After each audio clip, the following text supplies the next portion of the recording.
નમસ્કાર મિત્રો, good morning. Marutinandan એજ્યુકેશનમાં આપ સર્વેનું સ્વાગત છે. ગયા લેક્ચરની અંદર ઇંગ્લિશની અંદર આપણે રાણકી વાવનું લેસન પૂર્ણ કર્યું હતું. તેના તમામ પ્રશ્નોની આપણે ચર્ચા કરી હતી.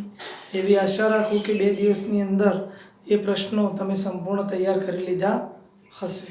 હવે આજે આપણે એનું જે ગ્રામર છે, જે ઓબ્જેક્ટિવ છે એ પાર્ટનું એ જોવાના છીએ. એ ઓબ્જેક્ટિવની અંદર ખાસ કરીને મતલબ કે 2 શબ્દો ઉપરથી જે વાક્યો બનાવવાના હોય છે એની ચર્ચા કરીશું. તો એની અંદર આપણે એક વાક્ય લઈએ છીએ, રિવીલ બહાર પાડવું, બ્યુરિડ દટાયેલું.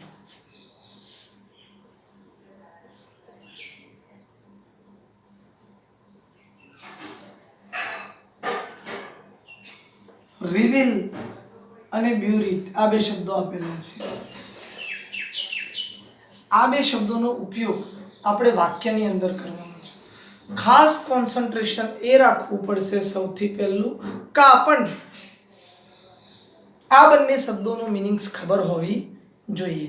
જો આપણને એ 2 શબ્દોનો મિનિંગ્સ ખબર હશે તો આપણે આસાનીથી વાક્યમાં રૂપાંતર કરી શકીશું. તો જોઈએ મિત્રો, The miser did not want to reveal the money. અહીંયા જવાબ વાક્ય આપેલું છે માઇઝર એટલે કંજૂસ. The miser did not want to reveal the money. કંજૂસ પૈસા છોડવા માંગતો નહોતો. That he had buried under the tree. તેણે જે પૈસા ઝાડની નીચે દાટ્યા હતા એ પૈસા એ છોડવા માંગતો નહોતો. તો આ બંને રિવીલ અને બ્યુરિડ બંને શબ્દોનો ઉપયોગ એ વાક્યની અંદર થઈ જાય છે. તો આ રીતે મિત્રો આવા શબ્દોનો તમે દરેકે દરેક પાઠનો મહાવરો કરતા રહેશો તો મોટાભાગના શબ્દો તમને વાક્યમાં રૂપાંતરિત કરતા આવડશે. આજે આપણે આ એક્સરસાઇઝમાંથી 2-4 શબ્દ ચલાવીશું. આનું વાક્ય જોઈએ, એકદમ ઇઝી છે. The માઇઝર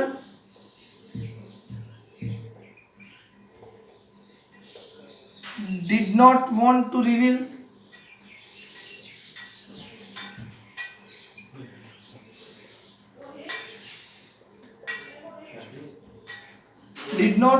reveal the money.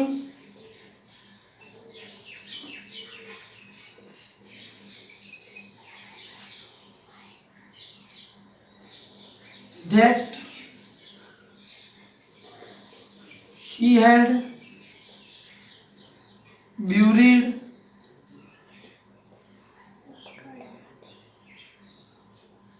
under the tree.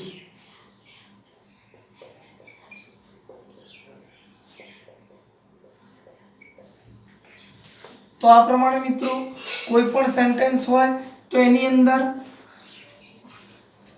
ખાસ તમારે કાળ સાચવવાનું છે અને વાક્ય રચના ઓટોમેટિકલી આવડી જશે. બીજું વાક્ય એક જોઈએ.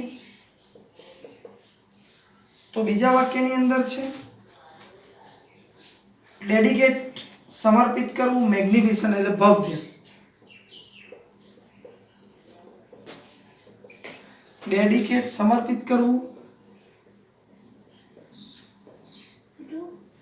મેગ્નિફિસન્ટ એટલે ભવ્ય. હવે the magnificent temple of Somnath is dedicate to lord Shiva. એટલે કે સોમનાથની અંદર આવેલું ભવ્ય મંદિર ભગવાન શિવને સમર્પિત કરવામાં આવેલું છે. The magnificent temple at Somnath is dedicated to Lord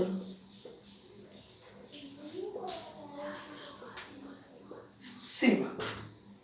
તો આ પ્રમાણે આપણે સેન્ટેન્સને કાળ પ્રમાણે ગોઠવી દઈશું અને એમાં એ 2 શબ્દોનો ઉપયોગ કરી દઈશું. That's easy. ત્રીજું એક વાક્ય જોઈએ આપણે. ડિસ્પ્લે અને sculpture. Display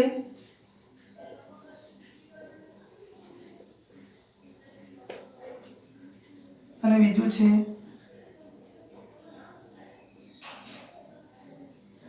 sculpture. Soham will display. Display એટલે રજૂ કરવું. હી સ્કલ્પચર એટલે એને જે તૈયાર કરેલું હોય એટ નેશનલ એક્ઝિબિશન, એટલે એની જે કળા તૈયાર કરેલી હતી, એને જે સ્કલ્પચર એટલે કે કૃતિ તૈયાર કરેલી હતી એ એને રાષ્ટ્રીય પ્રદર્શનની અંદર જાહેર કરી. નેશનલ એક્ઝિબિશન એ રાષ્ટ્રીય પ્રદર્શન. જોઈએ સોહમ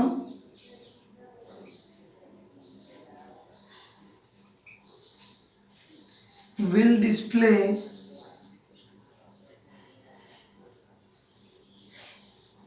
his sculpture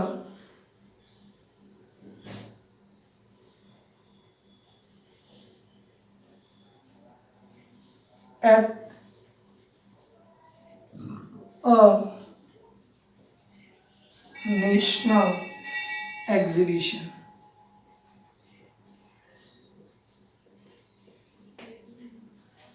બરાબર છે. બીજા જે શબ્દો છે એ દરેકે દરેકનું ટ્રાન્સલેશન આપણે કહીએ છીએ જેથી તમે ઘરે એનો મહાવરો કરી શકો.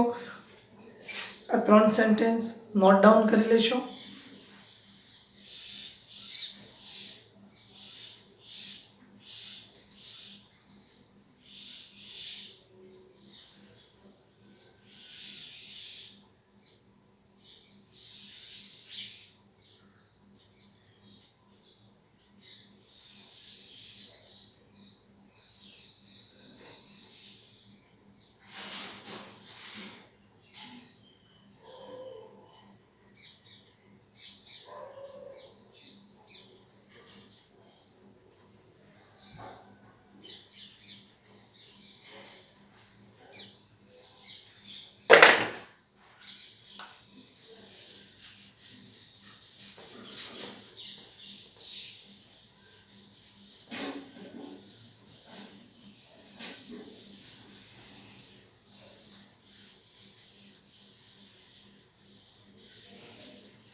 જોઈએ મિત્રો બાકીના શબ્દોની અંદર ધ્યાન આપશો.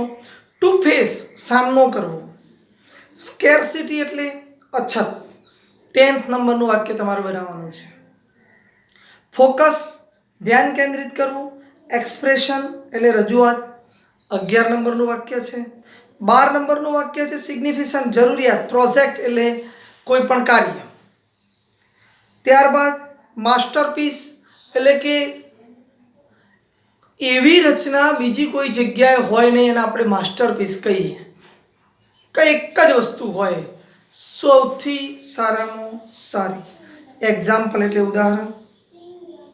ત્યારબાદ exceptionally carving. The carving of Ajanta Ellora are exceptional એટલે કે અદ્ભુત. કાર્વિંગ એટલે કોતરણી. તો આ પ્રમાણે તમારે આ 30 શબ્દો તમારી નોટબુક્સની અંદર રાઇટ ડાઉન કરવાના છે કારણ કે આ ચેપ્ટરના થોડા અઘરા છે તો 30 તૈયાર કરવા પડશે. હવે આપણે ફિલ ઇન ધ બ્લેન્ક્સ ખાલી જગ્યા ઉપર જઈએ તો ધ્યાન આપશો. ખાલી જગ્યામાં આપણને ખબર છે કે સૌથી પહેલાં શું કરવામાં આવે છે તો 3 વિકલ્પો આપી દેવામાં આવે છે. declared,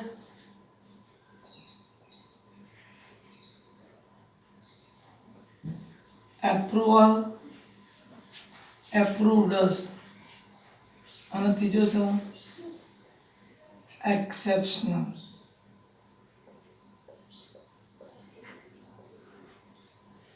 આ ત્રણ શબ્દો આપેલા છે. પેરેગ્રાફ આ મુજબ છે.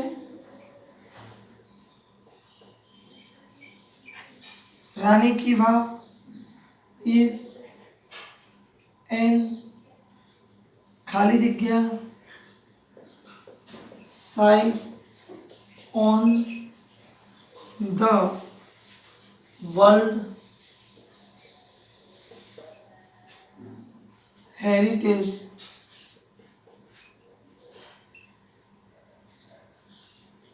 list. It was ખાલી જગ્યા by the UNESCO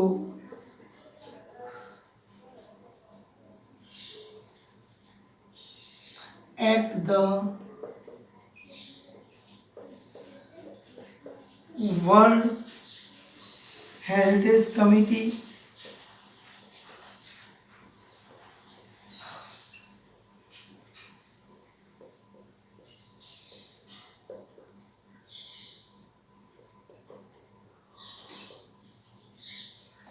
UNESCO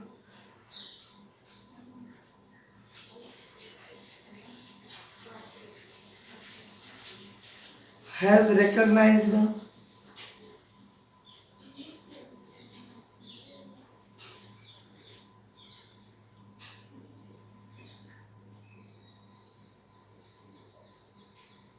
this masterpiece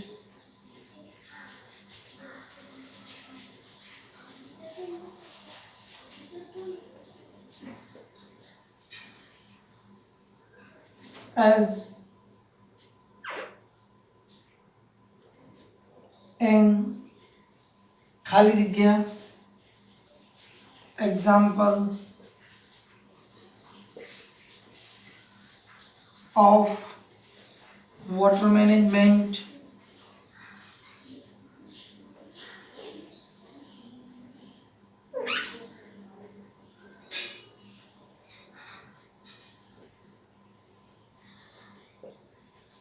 system.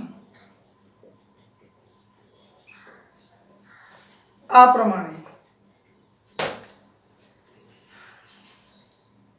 Paragraph આપેલો છે. દરેકે દરેક લેસનની અંદર આપણે આ પ્રકારના ફકરા જોયા છે, તો એ પ્રમાણે આપણે જોઈશું. તો જોઈએ, રાણકી વાવ ઇઝ એન ખાલી જગ્યા સાઇટ દ્રશ્ય on the world heritage list. દુનિયાનું જે વારસાઓનું લિસ્ટ છે એમાં એને શું કરવામાં આવી છે? તો એપ્રુવ્ડ કરવામાં આવી છે, ગણવામાં આવી છે, માન્યતા આપવામાં આવી છે. તો આપણે શું લખીશું? N approved. It was ખાલી જગ્યા by UNESCO at the World Heritage Committee. તો it was declared, તે જાહેર થઈ હતી. તો શું લખીશું આપણે? it was declared એટલે તે જાહેર થઈ હતી દુનિયાના વારસાની કમિટીની અંદર. UNESCO has recognized this masterpiece. UNESCO આ જે માસ્ટરપીસ હતું, આ જે અદ્ભુત વાવ હતી, એ અદ્ભુત વાવને as an exceptional example of water management system એટલે પાણીના સાર સંભાળ માટેનું સૌથી ઉત્કૃષ્ટ એક્ઝામ્પલ એટલે કે ઉદાહરણ એ રાણકી વાવ છે એવું સાબિત થયું હતું. તો આમાં આવશે એક્સેપ્શનલ.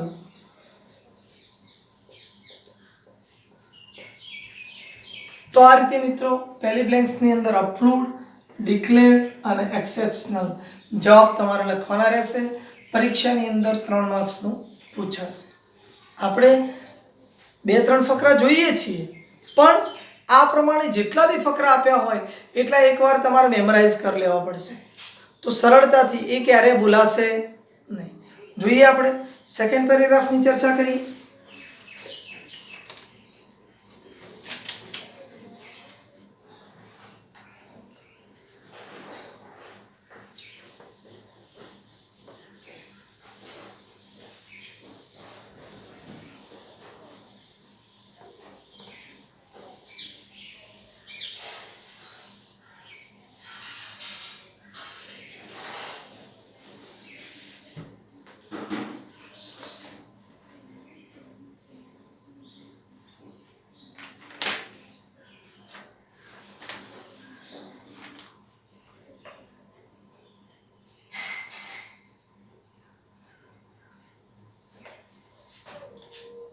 ત્રણ ઓપ્શન છે, માર્વેલ,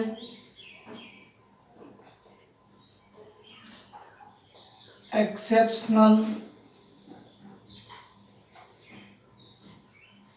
અને ત્રીજો છે splendid. Even the pillar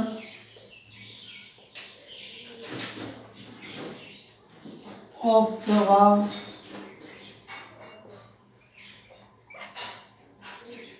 are not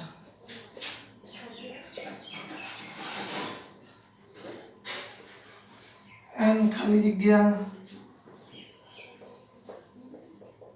to it they display ખાલી જગ્યા artistic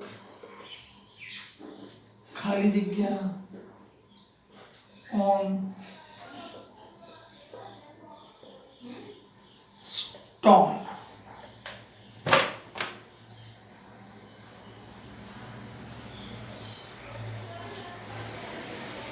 એક્સેપ્શનલ આપણે અગાઉ જોયું, ભવ્ય, સુંદર.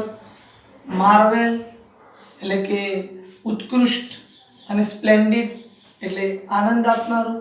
Even the pillar of the વાવ, માત્ર તમે વાવના જે પિલરો જે લગાવેલા છે એની વાત કરો તો આર નોટ એક્સેપ્શનલ, એ એકલા જ સુંદર નથી. To it they display marvel artistic splendid on stone. તો આ પ્રમાણે મિત્રો ધે ડિસ્પ્લે સ્પ્લેન્ડિડ તે રજૂ કરે છે, સ્પ્લેન્ડિડ એટલે આનંદદાયક, આર્ટિસ્ટિક એટલે કળા. ધે ડિસ્પ્લે માર્વેલ આર્ટિસ્ટિક એટલે ઉત્કૃષ્ટ કળા રજૂ કરે છે કે જેવી કળા દરેકે દરેક વ્યક્તિ મતલબ દરેકે દરેક સ્થાપત્ય સાથે કરી શકતું નથી એવી એ રજૂ કરી શકે છે. અને સાથે સાથે માર્વેલ આર્ટિસ્ટિક ખાલી જગ્યા ઓન અ સ્ટોન, તો ત્યાં આગળ આપણે શું લખીશું? સ્પ્લેન્ડિડ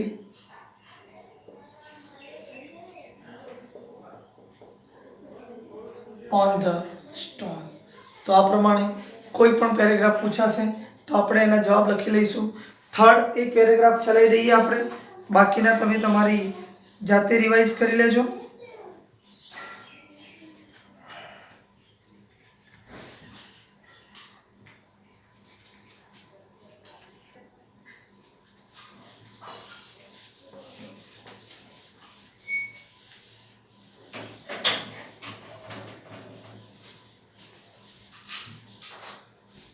જોઈએ મિત્રો, અહીંયા આપેલું છે કોમ્પ્લેક્સ, જટિલ, ગ્લોરી, ભવ્યતા, ઓર્નામેન્ટેડ ગોઠવણી,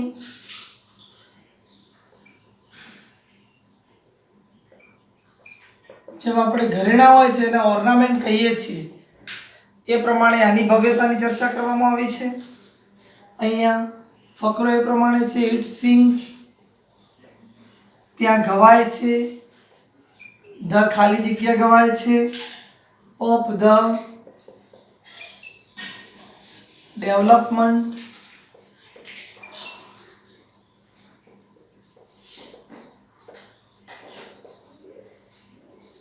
of stepwell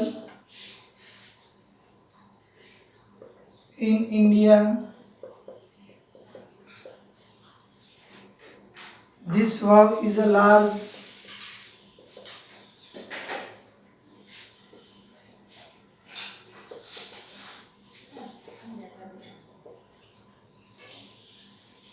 and ખાલી જગ્યા type of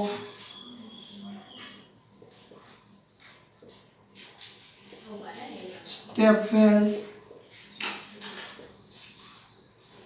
ઇટ હેઝ ખાલી જગ્યા પેનલ્સ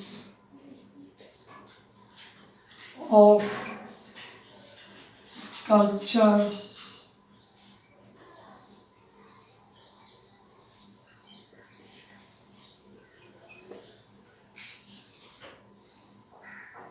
તો આ પ્રમાણે મિત્રો એકદમ ઇઝી પેરેગ્રાફ આપેલો છે.